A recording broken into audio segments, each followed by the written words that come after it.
Video కొద్దిగా వెరైటీగా చేద్దాం అన్నమాట. టూమ్స్కి వచ్చా అని చెప్పాం కదా, ఈ సందర్భంగా మనకి దొరికిన గ్యాప్లో సూపర్ స్టార్ కృష్ణ గారి గురించి అడుగుతున్నారు కదా. ఈ మధ్య నేను చూసిన వీడియోలో ఒకటి చెప్తాను మీకు.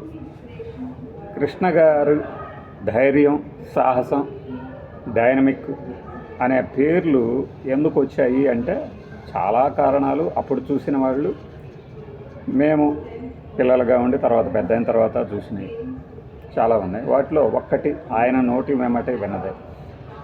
అల్లూరి సీతారామరాజు అనే ఒక అద్భుతమైన తెలుగు చిత్ర రాజాన్ని అందించిన తర్వాత, కృష్ణ గారి ఇమేజ్ ఆకాశాన్ని అంటిన తర్వాత,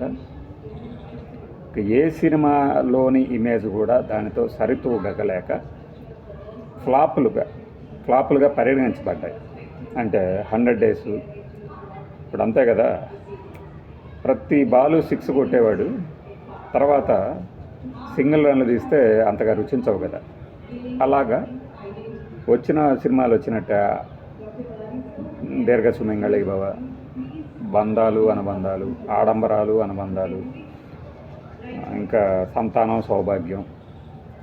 సౌభాగ్యవతి, దేవదాసు, ఇట్లా దాదాపు ఒక 14-15 సినిమాలు పోయిన తర్వాత ఒక సినిమా నేనే ఒక సినిమా తీస్తా అని ఆయనే కథ తయారు చేసుకొని, దీంట్లో హిందీ నుంచి ఉపకార సినిమా తాలూకు ఛాయలు, దాని నుంచి ఇంకా వెనక్కి వెళ్తే అసలు వీటి నుంచి కాదు, ఆయన నటించినటువంటి ఉండమ్మ బొట్టు పెడతా, వాటిలోంచి కూడా కొన్ని సన్నివేశాలని, అంటే తన సినిమాలలో ఏ సినిమా సన్నివేశాలు ప్రేక్షకుల్ని బాగా ఆకట్టుకున్నాయి, ముఖ్యంగా అభిమానుల్ని, క్రౌడ్ పుల్లర్లుగా ఉండాలి సినిమాలు అంటే ఏ అంశాలు ఉండాలి, ఇలాంటివన్నీ సమకూర్చుకొని పందిళ్లపల్లి చంద్రశేఖర్ రెడ్డి గారి డైరెక్షన్లో, అంటే పిసి రెడ్డి గారి డైరెక్షన్లో ఒక సినిమా తీశారు.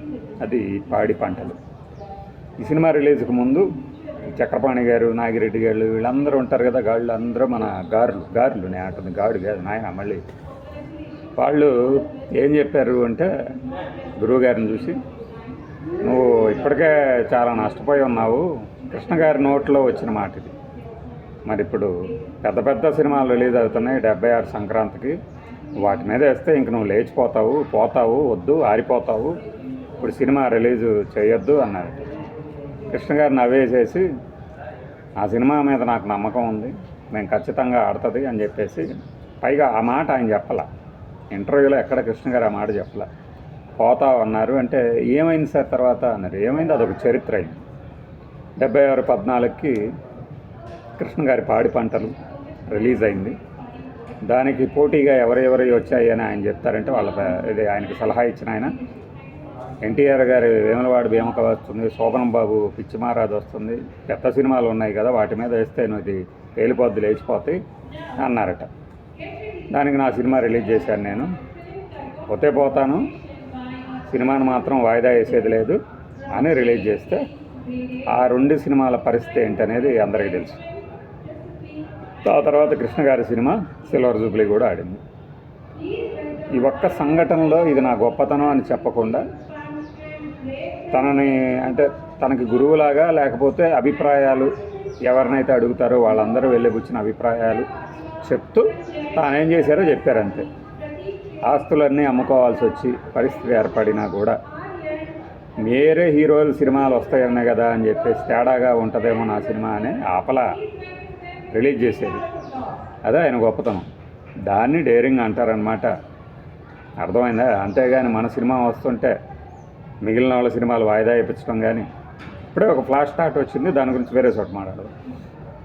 అలానే తన సినిమాని వాయిదా వేసుకోవడం కానీ, కుట్రలు చేయడం కానీ, థియేటర్లు దొరకకుండా ఇవేమీ చేయలేదు ఆయన. జస్ట్ నా సినిమా రిలీజ్ చేసుకుంటానేనని చేశారు. ఫలితం చూశారు. వీటిల్ని ఆయన్ని చరిత్రలో డేరింగ్ అండ్ డైనమైట్గా నిరూపించారు. కాదని ఎవరైనా అనగలరా? అందుకే కృష్ణ గారంటే అభిమానం. ఆ లక్షణాలు, కృష్ణ గారిలో కనిపించే లక్షణాలు ఇంకెవరిలో కనిపించినా కూడా అభిమానిస్తారు ఎవరైనా సరే. పైగా విజయం సాధిస్తారు. అదే కదా మనకి చెప్పేది, ధైర్య సాహసే లక్ష్మి అంటే అదే దాని అర్థం. అదే ధైర్యంతో సాహసంతో ముందడిగి విజయలక్ష్మి వరిస్తుంది. ఏ సినిమాకైనా కంటెంట్ని ఇప్పుడు అట్టర్ ఫ్లాప్ అయిన సినిమాల్లో కూడా కంటెంట్ ఉండేది ఇదివరకు, ఇప్పుడు లేవు కదా. అదే తేడా.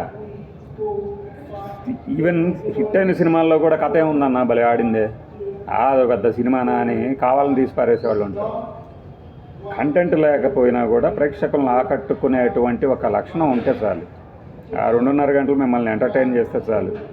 సీట్లోంచి బయటికి వెళ్ళక పర్వాలేదు, వెళ్ళిపోయినా పర్వాలేదు, ఏముంది, మళ్ళీ వచ్చి కూర్చొని చూస్తారు తర్వాత ఒక పావు గంట. ఈ రోజుల్లో ఎవడు థియేటర్లోకి వచ్చి కూర్చొని ఒక పావు గంట బయటికి వెళ్ళే రోజులు కాదు. కాబట్టి కృష్ణ గారి అభిమానులుగా ఎప్పటికైనా గర్వంగా చెప్పుకునేది అదే. ఎవరికి తలగ్గేది లేదు. సినిమా చెత్తగా ఉన్నా సరే అది పూర్తి చేసామంటే రిలీజ్ చేస్తాం. చెత్తగా ఉందని చెప్పుకుంటాం, రిలీజ్ అయ్యి చెత్తగా ఆడిందంటే చెత్తగా ఆడిందనే చెప్పుకుంటాం. అందుకే కృష్ణ గారి అభిమానులు సో స్పెషల్. ఆయన అభిమానులుగా పొందినటువంటి కృష్ణ గారు అంతకన్నా స్పెషల్. అలాంటి ఆయన్ని అభిమానించడం అనేది కృష్ణ గారి అభిమానుల అదృష్టం. అందుకే కృష్ణ గారి అభిమానులకి మిగతా అభిమానులకి తేడా ఉంటుంది, మీరు గమనించండి. మిగిలిన వాళ్ళతో పెట్టుకున్నట్టు వీళ్ళతో పెట్టుకోరు ఎవరు. అంటే ఆయన ముసలోడు అయిపోయాడులే అనుకున్నా, లేదు వారసుడు టైంలో, లేదులే సినిమాలు చేయట్లేదులే అనుకున్నా కొన్నాళ్ళు క్రితం వరకు, చనిపోయిన క్రితం ముందు దాకా. కృష్ణ గారు చనిపోయారులే, ఇంకేముందిలే, ఆయన గురించి ఏమైనా చేయొచ్చు, విగ్రహాలు తీసి పక్కన పడేయచ్చు అనుకున్నా. వాళ్ళకేంటంటే ఒక జోల్టు కాలం ఇస్తుంది, ఎవరెవరికి ఎప్పుడెప్పుడు ఇవ్వాలో కాలం ఇచ్చేస్తుంది.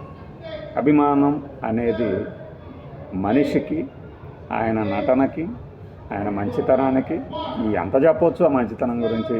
ఈరోజు చూస్తే సోషల్ మీడియాలో మీరు ఈ వీడియో చూసిన తర్వాత బోలెడని వీడియోలు మీకు సజెషన్ లిస్ట్లో వస్తాయి. ఎందుకు అంటే అంతమంది ఆయన మీద వ్యూస్ తెచ్చుకుంటున్నారు. మనకు ఎప్పటి నుంచో ఉండేది ఆలోచన, బట్ అది ఎందుకో ఆయన చనిపోయే ఒక 6 నెలల ముందు నుంచి ప్రారంభమైంది. ఫైన్. అది కృష్ణ గారి గురించి చెప్పాలంటే చిన్న మచ్చు కనుక. ఇంకా సినిమాలు మనకి గుర్తొచ్చినట్టు మార్చి నెలలో చాలా రిలీజ్ అయిన ఉన్నాయి. మనకి మిత్రుడు షేక్ నజీర్ సత్తెనపల్లి నటశేఖర కృష్ణ గారి అభిమానుల పేరుతో కొత్త ఆయిల్ ప్రింట్లాగా ఏఐ ప్రింట్లు వదులుతున్నారు ఫోటోలు. వాటిల్లోని ఫోటోనే ఇప్పుడు మనం తమ్ముళ్ళకి పెట్టుకుంటున్నాం.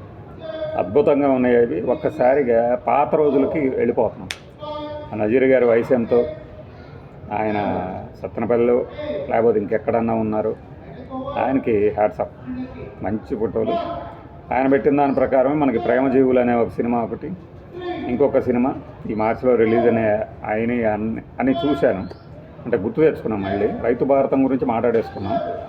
ఈ వీడియో అయిపోయిన తర్వాత మీకు ఇంకొక వీడియో ఈరోజు ఖచ్చితంగా ఉంటుంది. మనకు వెసులుబాటు దొరికింది కాబట్టి.